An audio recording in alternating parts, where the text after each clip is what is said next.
Hello everyone, welcome back to my channel. কেমন আছেন সবাই? আর আজকে নতুন এক্সপেরিমেন্ট করছি বললেই চলে। 3বারে মিষ্টি দই বসাতে গিয়ে আমি পারিনি, মানে ফেল হয়ে গেছি।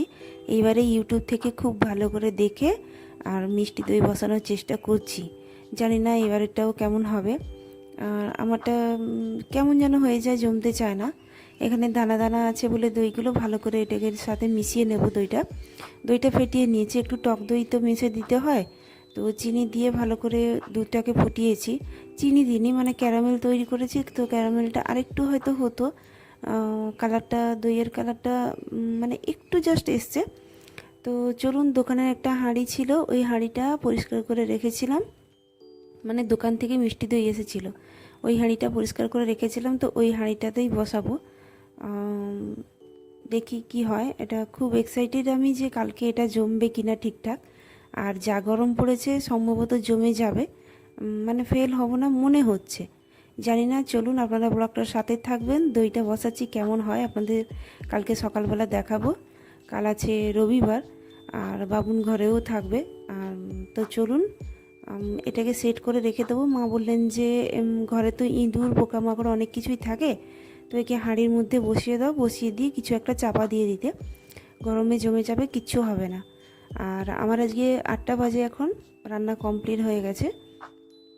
তারপর আমি দোকানের থেকে যেটা শাড়িটা নিয়ে আসি, ওটাতে আমি ফলস বসাচ্ছিলাম। আরও 2-3খানা শাড়ি আছে, ওটাতেও বসাবো। বাবুনের সন্ধেবেলা, মানে এখন মর্নিং স্কুলে পরীক্ষা চলছে ওর, সন্ধেবেলা পড়া শেষ, ওর বাবার মোবাইল নিয়ে ওর ঠাম্মার ঘরে দেখছে। আর আমি এই ঘরে এসেছিল, ওকে কিন্তু ওই ঘরে পাঠিয়ে দিয়েছি। টিভি দেখে তো, গরমের মধ্যে টিভির যে আওয়াজটাও সহ্য হচ্ছে না, ওকে ওই পাশে পাঠিয়ে দিয়েছি। তারপরে কত রকমের এগুলো পতাকা এঁকেছে, আমাকে বলছে একটু দেখাও, তো একটু না দেখালে নয়, ভিডিওটা করেছি তাই। তারপর এখানে ম্যাপ এঁকেছে, ম্যাপটাও দেখাচ্ছে।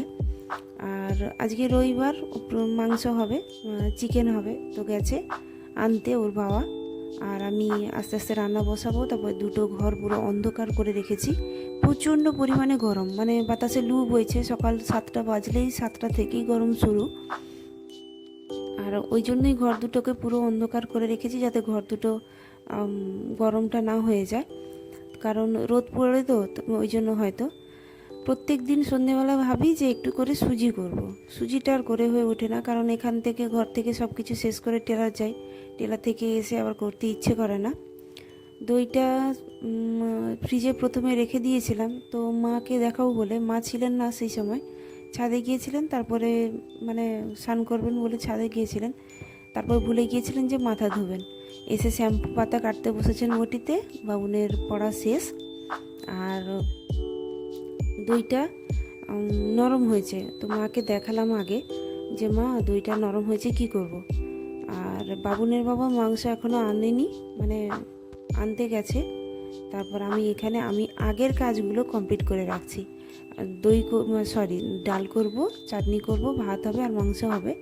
আগে আগে বসিয়ে দিয়েছি, এখানে শেষ হলে আবার টেলারে যাব। বাইরে প্রচুর রোদ হয়েছে। আর বাবুন এখানে 12টা বাজে, ওর দাদুর সাথে খেলতে বসেছে, কোথাও বাইরে বেরোয়নি, রোদের মধ্যে কোথায় যাবে। তো চলুন, আপনারা ব্লগটার সাথে থাকুন। বল, অতক্ষণ দাঁড়িয়ে থাকতে পারবো না বাবা, কাজ আছে আমার। তাড়াতাড়ি কর। আর টেলার যাবো, স্নান করবো, খাবো দাবো, কখন রেডি হয়ে যাবো। বাইরে প্রচুর গরম। হ্যাঁ দে দে, দেখতে পাচ্ছি, দে।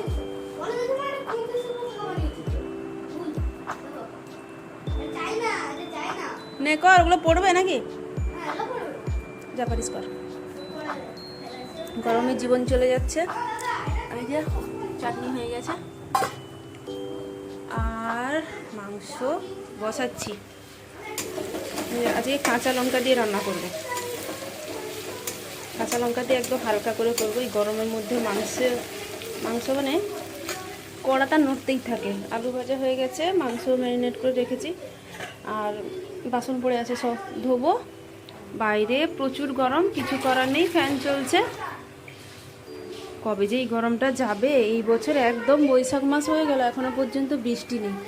খুব কষ্ট হচ্ছে কিন্তু, আর আপনাদেরও অবশ্যই হচ্ছে, কারণ কোথাও তো বৃষ্টি নেই। সবাই বেশি বেশি করে জল খাবেন। চলুন, মাংসটা রান্না কমপ্লিট করে আজকে যাব কিন্তু বাজারে একটু, তো বাজার বলতে কি মানে টেলার যাব।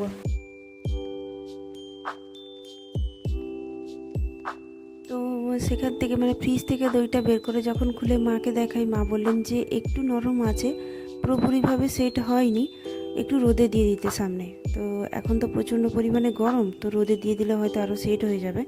রোদে বলতে কি গরমেই তো দইটা সেট হয়, ওই কারণে বললেন। হাঁড়ির ভেতরে পিঁপড়ে হয়ে গেছে, এই গরমের মধ্যে লাল পিঁপড়ে তো প্রচুর হয়। বাইরে দুধের সসপ্যান রাখলেও একদম দুধ নোংরা হয়ে যায়, ওই জন্য সব ফ্রিজে ভরে রাখি।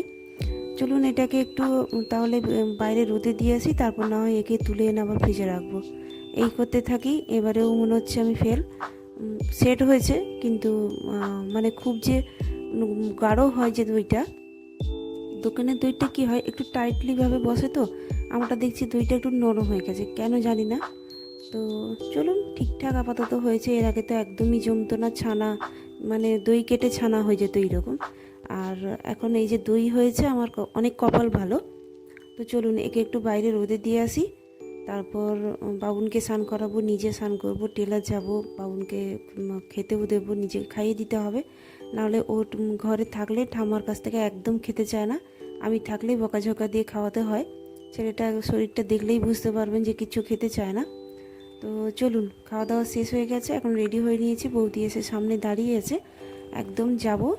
আর যদি আজকে সময় পাই, কারণ যখন আমি শাড়ির দোকানে যাই না কেন আমার অনেকটাই দেরি হয়, তাহলে যদি যদি হয়ে যায় তাহলে আমি তাড়াতাড়ি করে টেলারে ঢুকে বাড়ি চলে আসব, না হলে আমি ওই যে চলে যাব বাবার সাথে বাড়ি যাক, সোজা একদম বাজার থেকে আমি একটু যাব আমার বৌদির সাথে দোকান প্লাস টেলারও যাব। এটা ছিল তারপরের দিনের ভিডিও, কালকে ভিডিওটা আর একবার করে কন্টিনিউ করতে পারিনি, কারণ কালকে যখন রান্না বান্না করে উঠি তো প্রচণ্ড পরিমাণে গরম লাগছিল আর মাথা ঘুরছিল, কেন জানি না। তো উঠে পড়লেই কেমন মাথাটা অন্ধকার হয়ে যায়, ওই জন্য কালকে দুপুরের পর থেকে ভিডিওটা করিনি, আজকে করছি। চলুন, বৌদি সামনে দাঁড়িয়ে আছে, ওখানে যাচ্ছি, বৌদির সাথে একটু শাড়ি দোকানে যাব। প্রত্যেক বছর যাই এই টাইমেও, আর অনেকেই জানেন আমি কোন বৌদির কথা বলছি। তো ও এসে গেছে, ওখানে রাস্তায় দাঁড়িয়ে আছে। চলুন, আপনারা ততক্ষণে ব্লগটার সাথে থাকবেন।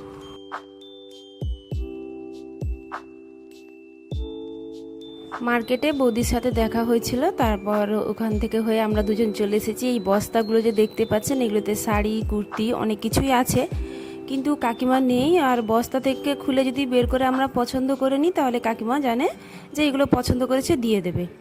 তো এখানে বসি একটু, কাকিমা আসছেন, বললেন যে আমি ভাত টাত খেয়ে যাচ্ছি। আমরা এমন টাইমে পৌঁছেছি যে কাকিমার দোকান থেকে একটু বেরোতে দেরি করেছেন, তাই এখানে দেখছি আমার দাদার বড় মেয়ের মানে ওর বড় মেয়ের কুর্তিগুলো দেখছিলাম। এই দুটো শাড়ি আমার আগের বারে আপনাদের দেখিয়েছিলাম যে আমি একটা মসলিন আর একটা কাতান সিল্ক টাইপের নিয়েছি, ওটা সেমি সিল্ক হবে। আমার সেমি সিল্ক পরতে ভীষণ ভালো লাগে জানেন, কারণ ওই যে কুচিটা হয় না, শাড়ির কুচিটা কেউ ধরে দেয় না, মানে ধরে দেয় না নয়, তাঁতের শাড়ি বা সুতির শাড়ি পরতে খুব মানে কষ্ট হয়, কুচি করতে হয়, ধরতে পারি না একা একা। তো সেই জন্য আমি সিল্কের শাড়ি বেশি পছন্দ করি। তারপর ওখান থেকে বেরিয়ে সামনেই মল পড়ে, মলে তো আসা চাই। আর বৌদি বললো যে চল একবার ঘুরে আসি, আমিও আসতেও ভালো লাগে, বিভিন্ন রকমের জিনিস যদি এখান থেকেও যদি কিছু পছন্দ হয় তাহলে নিয়ে নেব। এখান থেকে দাদার মেয়েদের জন্যও কিছু ঘরে পরা ড্রেস নেবে বলছিল বৌদি। তো চলুন, ভিডিওটা আজকে এখানে শেষ করলাম, কেমন লাগলো অবশ্যই জানাবেন। এখান থেকে হয়ে বাড়ি চলে যাব, আজকে আর টেলার যাব না, অনেকটা দেরি হয়ে গেছে, বৌদিও বাড়ি চলে যাবে। ভিডিওটা এখানে শেষ করছি, অবশ্যই কেমন লাগলো জানাবেন, যদি ভালো লেগে থাকে সাবস্ক্রাইব করে পাশে থাকবেন। আর আপনারাও খুব ভালো থাকবেন, নিজের খেয়াল নিজেকেই রাখতে হবে, তো নিজের খেয়ালটা নিজেরাই রাখবেন। খুব গরম পড়েছে, নিজেরা খুব সাবধানে থাকবেন। আর কাজ শেষ, বৌদি চলে যাচ্ছে বাড়ি, আমিও যাচ্ছি বাড়ি, দেখা হচ্ছে পরের ভিডিওতে, টাটা।